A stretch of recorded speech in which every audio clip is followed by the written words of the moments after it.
अस्सलाम वालेकुम स्टूडेंट्स, कैसे हैं आप सब? ठीक है, उम्मीद करता हूँ आप सब ठीक होंगे। अल्लाह पाक आप सबको खुश रखे। मैं हूं फैसल ज़ीशान। हम लोग पढ़ रहे थे 10th क्लास केमिस्ट्री, इसका चैप्टर नंबर 1 केमिकल इक्विलिब्रियम।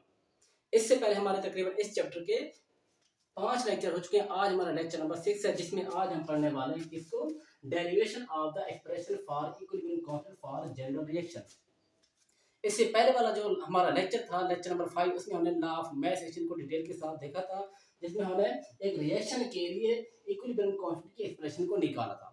ये वाला टॉपिक भी बिल्कुल वैसे ही है, उसी से मिलता जुलता। अगर आप लोगों को लॉ ऑफ मास एक्शन आता है तो इस वाले टॉपिक को करना कोई मुश्किल बात नहीं है, ठीक है। तो चलें बढ़ते हैं अब लेक्चर की तरफ। तो देखिए, सबसे पहले आप लोग ना गौर करें सवाल के ऊपर। सवाल क्या है कि आपने एक एक्सप्रेशन बनानी है इक्विलिब्रियम कांस्टेंट की। किसके लिए? एक जनरल रिएक्शन के लिए। तो सबसे पहले आप लोगों ने क्या काम करना है? जनरल रिएक्शन के लिए इक्विलिब्रियम कांस्टेंट की एक्सप्रेशन बनानी है। तो सबसे पहले आप लोग क्या यही जनरल रिएक्शन कंसीडर करें। जनरल रिएक्शन होगा आप लोगों के पास, तभी तो आप उस रिएक्शन की क्या इक्विलिब्रियम कांस्टेंट की एक्सप्रेशन बना पाएंगे। अगर नहीं होगा तो कैसे बनाएंगे? ठीक है। तो सबसे पहली बात आप लोग यही लिखें कि कंसीडर आ जनरल रिएक्शन। मेरे पास क्या ये एक जनरल रिएक्शन जिसमें ए बी मिलकर ये सी डी बना रहा है। तो यहाँ पर ए बी मेरे पास क्या है? रिएक्टेंट्स को जाहिर कर रहे हैं, और सी डी यहाँ पर किस चीज को जाहिर करें? प्रोडक्ट्स को। तो रिएक्टेंट कुछ भी हो सकते हैं, जैसे जहां पर इस रिएक्शन के अंदर देखें नाइट्रोजन और हाइड्रोजन ये मिल रहे हैं, तो इस रिएक्शन के अंदर हमारे पास ये रिएक्टेंट्स हैं। लेकिन मैंने यहाँ पर क्या ऐसे जनरल ए बी से जाहिर कर दिया, ठीक हो गया। इस तरह एन के मिलने से जहां पर प्रोडक्ट क्या बन रहा है? NH3 अमोनिया ये बन रहा है, ठीक हो गया। लेकिन मैंने यहाँ पर क्या जनरली लिख दिया है सी डी, तो वो प्रोडक्ट कुछ भी हो सकता है। तो सी डी यहाँ पर प्रोडक्ट्स को शो कर रहे हैं और ए बी रिएक्टेंट्स को शो कर रहे हैं, ठीक हो गया। जहां तक क्लियर हो गया। अच्छा, अब जरा इस रिएक्शन के अंदर आप लोग एक और बात गौर करें कि अमोनिया के साथ यहाँ पर 2 लिखा हुआ है, इसी तरह हाइड्रोजन के साथ यहाँ पर 3 लिखा हुआ है, और नाइट्रोजन के साथ पे जहाँ पर क्या लिखा हुआ है? कुछ नहीं लिखा। मतलब इसका साथ क्या होगा? कोई ना कोई एक नंबर जरूर होगा। तो ये 2 हो गया, 3 हो गया, और यहाँ पर 1 हो गया। ये यहाँ पर क्या है? ये नंबर ऑफ मोल्स है। मतलब हाइड्रोजन के 3 मोल है, नाइट्रोजन के 1 मोल है, और अमोनिया के यहाँ पर कितने? 2 मोल है। तो ये जो नंबर ऑफ मोल्स यहाँ पर 3 2 1 यहाँ पर जो लिखा हुआ है, इनको रिप्रेजेंट करने के लिए मैं यहाँ पर छोटा ए बी सी और डी ये लिखूंगा जनरली, ठीक है। तो ये मेरे पास क्या हो गया? ए छोटा ए, ये छोटा बी, छोटा सी, और ये क्या हो गया? छोटा डी। तो ये छोटा ए बी सी और डी ये क्या है? इन्हीं नंबर ऑफ मोल को रिप्रेजेंट कर रहे हैं। जो यहाँ पर 3 है, 2 है, और यहाँ पर इसका क्या है? 1 है, ठीक हो गया। तो यही बात आप लोग यहाँ पर लिखिए कि वेयर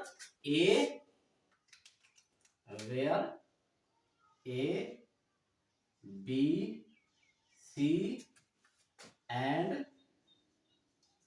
डी ये क्या कर रहे हैं? नंबर ऑफ मोल को रिप्रेजेंट कर रहे हैं। तो आप लोग यही लिखेंगे कि where A B C and D represents the number of moles, ठीक हो गया। और ये हमारे पास रिएक्टेंट ए है, ये रिएक्टेंट बी है, ये प्रोडक्ट सी है, और ये प्रोडक्ट क्या है? डी है। तो इनकी मोल कंसंट्रेशन भी क्या कुछ ना कुछ होगी, ठीक हो गया। तो यहाँ पर हमारे पास स्क्वायर ब्रैकेट के अंदर ये जो ए लिखा हुआ है, स्क्वायर ब्रैकेट के अंदर जो बी लिखा हुआ है, सी लिखा हुआ है, और डी लिखा हुआ है, ये रिप्रेजेंट कर रहे हैं ए बी सी और डी की मोलर कंसंट्रेशन को।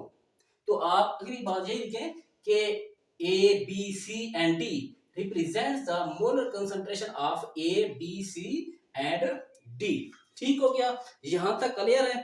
अच्छा, अब आप लोग क्या करें? इसी रिएक्शन के ऊपर लॉ ऑफ मास एक्शन वो अप्लाई करें। तो लॉ ऑफ मास एक्शन मैंने लास्ट लेक्चर में आप लोगों को पढ़ाया था। लॉ ऑफ मास एक्शन क्या है? वो एक रिएक्शन की स्पीड को बताता था। तो उसके मुताबिक हमें क्या पता चला था कि एक रिएक्शन की जो स्पीड है, मतलब जो एक रिएक्शन का जो रेट है, वो रिएक्टेंट के क्या है? प्रोडक्ट के डायरेक्टली प्रोपोर्शनल होता है। मतलब जितना ज्यादा रिएक्टेंट उतना ज्यादा उस रिएक्शन की स्पीड। अगर रिएक्टेंट्स कम तो रिएक्शन की स्पीड कम, अगर रिएक्टेंट्स ज्यादा तो रिएक्शन की स्पीड ज्यादा, ठीक है। तो उसी के मुताबिक यहाँ पर क्या आप लोग लॉ ऑफ मास एक्शन को अप्लाई करें। लेकिन जरा जहां पर गौर करें तो यहाँ पर डबल एरो मैंने लिखा है। डबल एरो का मतलब क्या है? ये एक रिवर्सिबल रिएक्शन होगा। मतलब यहाँ पर 2 रिएक्शन होगी। एक वो होगा जिसमें रिएक्शन आगे की तरफ जा रहा होगा, मतलब फॉरवर्ड रिएक्शन होगा जिसमें रिएक्टेंट मिलकर प्रोडक्ट्स बनाएंगे। फिर एक और रिएक्शन होगा जो कि पीछे की तरफ जाएगा, मतलब प्रोडक्ट से दोबारा रिएक्टेंस बनेंगे, मतलब रिवर्स रिएक्शन होगा।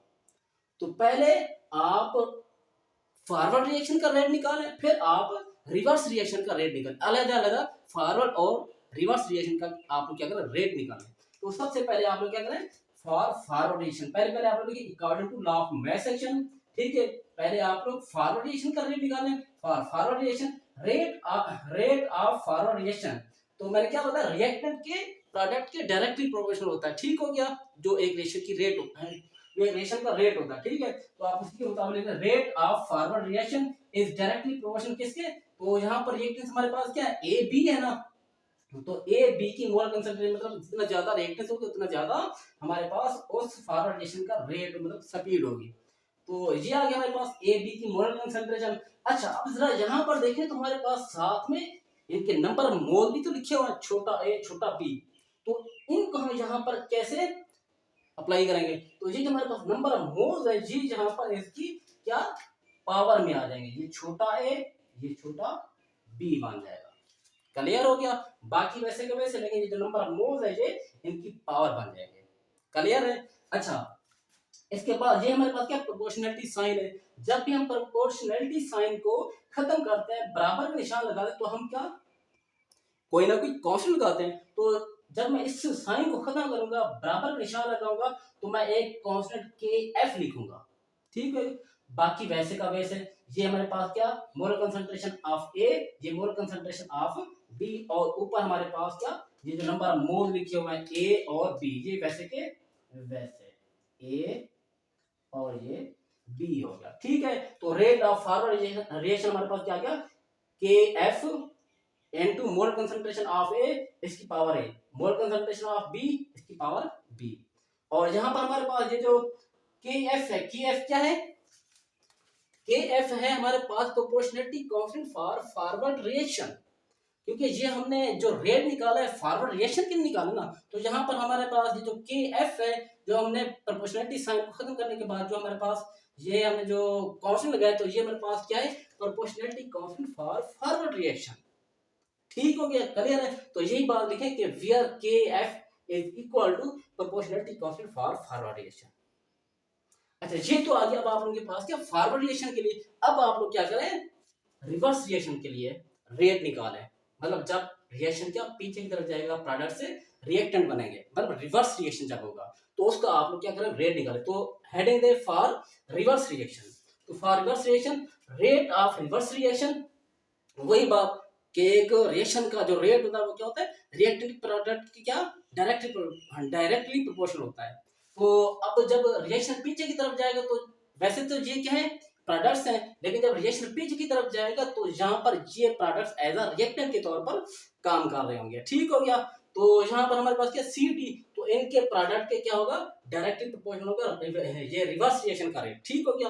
तो ये हमारे पास आ जाएगा, rate of reverse reaction is directly proportional C and D की मोल कंसंट्रेशन इनके प्रोडक्ट के, ठीक हो गया।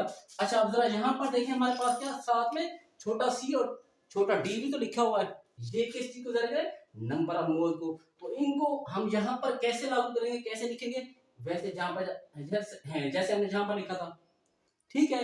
तो इनको यहाँ पर आप लोग क्या इनकी पावर में लिखते हैं, ये छोटा सी और ये छोटा डी हो गया। अच्छा, उसके बाद जब आप लोग क्या करें, यहाँ पर प्रोपोर्शनलिटी साइन को खत्म करेंगे, तो बराबर का निशान लगेंगे और साथ में कोई कांस्टेंट लगाएंगे। तो यहाँ पर मैं एक कांस्टेंट के आर ये लिख रहा हूँ, बाकी वैसे का वैसे ये मोल कंसंट्रेशन ऑफ सी और मोल कंसंट्रेशन ऑफ डी, और साथ में यहाँ पर इसकी पावर सी और इसकी पावर क्या हो गया, डी हो गया, क्लियर है। अब यहाँ पर ये जो के आर है, ये के आर क्या है, आर से मुराद रिवर्स रिएक्शन, के से मुराद प्रोपोर्शनलिटी कांस्टेंट, ठीक हो गया। तो ये प्रोपोर्शनलिटी कांस्टेंट है किसके लिए, रिवर्स रिएक्शन के लिए है।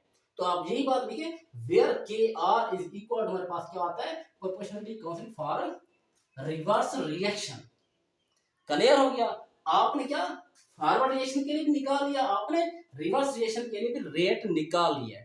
अब अगली बात क्या होती है, जब रिएक्शन हो रहा होता है, तो हमारे पास क्या एक टाइम ऐसा आता है जब फॉरवर्ड और रिवर्स रिएक्शन का रेट क्या हो जाता है, बराबर हो जाता है। तो उस सिचुएशन को हम बोलते हैं क्या, इक्विलिब्रियम वाली स्टेट। तो आप लोग ये लिखें, at equilibrium state, at equilibrium state क्या होता है, रेट ऑफ फॉरवर्ड और रेट ऑफ रिवर्स रिएक्शन बराबर हो जाता है। तो आप यही लिखें कि at equilibrium state rate of forward reaction बराबर है रेट ऑफ रिवर्स रिएक्शन। तो रेट ऑफ फॉरवर्ड रिएक्शन हमारे पास क्या है, फॉरवर्ड रिएक्शन का रेट आपने अभी निकाला, वो बराबर है KF into mole concentration of A इसकी पावर A और into mole concentration of B इसकी पावर B। तो यहाँ पर इनकी कीमतें लिखें, तो ये आ गया हमारे पास रेट ऑफ फॉरवर्ड रिएक्शन की कीमत, और इस तरह rate of forward reverse reaction की कीमत हमारे पास क्या है, KR into mole concentration of C इसकी पावर C और मोल कंसंट्रेशन ऑफ D इसकी पावर D। ये आ गया। तो आप इनकी सेम आप लोग यहाँ पर इनकी क्या करें, कीमतें पुट कर दें। तो ये आ गया A, ये आ गया B, ये आ गया C और ये आ गया D। क्लियर हो गया। अच्छा अब आप लोग क्या करें, इनको अरेंज करें। अरेंज कैसे करें, ये के आर है ना, इसको आप इधर लेकर आए और ये जो ए बी है इसको आप इधर लेकर आए, तो ये बन जाएगा हमारे पास के एफ ओवर, ये इधर तो डिवाइड हो गया तो के एफ ओवर के आर बन गया, और ये इधर गया तो C D over A B ये बन गया, और साथ में इनकी ये हमारे पास पावर लिखी हुई है, ये सी डी, ये सी डी, ये ए बी और ये ए बी आ गया। ठीक हो गया। अच्छा अगर यहाँ पर हमारे पास देखें दो कांस्टेंट के एफ और के आर ये एक दूसरे के ऊपर क्या हो रहा है, डिवाइड हो रहा है, तो दो प्रोपोर्शनैलिटी कांस्टेंट हमारे पास यहाँ पर डिवाइड हो रहे हैं, तो इन दो प्रोपोर्शनैलिटी कांस्टेंट को हम एक और कांस्टेंट के बराबर ले रहे हैं के एफ ओवर के आर, इसको बराबर ले रहे हैं एक और कांस्टेंट के, वो कांस्टेंट कौन सा है, के सी। तो इसको हम बोलते हैं इक्विलिब्रियम कांस्टेंट। ठीक है, K C is equal to हमारे पास इसको हम क्या बोलते हैं, इक्विलिब्रियम कांस्टेंट। तो के एफ ओवर के आर के बजाय हम यहाँ पर क्या के सी भी लिख सकते हैं, तो ये हमारे पास बन जाएगा, इसकी जगह पर K C is equal to C D की सी की मोल कंसंट्रेशन इनटू डी की मोल कंसंट्रेशन ओवर ए की मोल कंसंट्रेशन और बी की मोलर कंसंट्रेशन। ठीक हो गया। और साथ में यहाँ पर इनकी क्या पावर भी है, ये इसकी पावर क्या सी, इसकी पावर डी, इसकी पावर ए, इसकी पावर क्या है बी आ गया। क्लियर है। तो यहाँ पर हमारे पास इक्विलिब्रियम कांस्टेंट है, इक्विलिब्रियम कांस्टेंट की फाइनल एक्सप्रेशन आ चुकी है, वो क्या है, K C is equal to molar concentration of C into molar concentration of D over molar concentration of A into molar concentration of B, और इनकी पावर ए बी और इसकी पावर सी डी, ये आ गया। अच्छा तो आप लोग ये देखें जरा, ये जो हमारे पास इक्विलिब्रियम कांस्टेंट की एक्सप्रेशन आ रही है, ये बराबर है, ऊपर देखें सी डी है, सी डी क्या हमारे पास प्रोडक्ट्स नहीं है, और ए बी क्या है, ये हमारे पास क्या है रिएक्टेंट्स नहीं है। तो आप इस तरह लिख सकते हैं ना कि जो हमारे पास के सी है, जिसे हम क्या कह रहे हैं इक्विलिब्रियम कांस्टेंट का नाम दे रहे हैं, ये बराबर आ रहे हैं प्रोडक्ट्स ओवर रिएक्टेंट्स के, मतलब प्रोडक्ट्स की मोलर कंसंट्रेशन नीचे रिएक्टेंट्स की मोलर कंसंट्रेशन। तो इस तरह आप लोग लिख सकते हो ना, जनरली आप लोग क्या लिख सकते हो कि जो हमारे पास के सी आ रहा है ये बराबर आ रहा है प्रोडक्ट्स ओवर रिएक्टेंट्स इनकी मोलर कंसंट्रेशन। ठीक हो गया। तो ये था हमारा आज का लेक्चर। उम्मीद है आप लोगों को ये सारा टॉपिक अच्छे से समझ में आ गया होगा। तो अगर इसके अलावा भी आप लोग का कोई सवाल हो, कोई चीज समझ ना आई हो तो आप लोग पूछ सकते हैं। ठीक है, ओके, फिर अल्लाह हाफिज।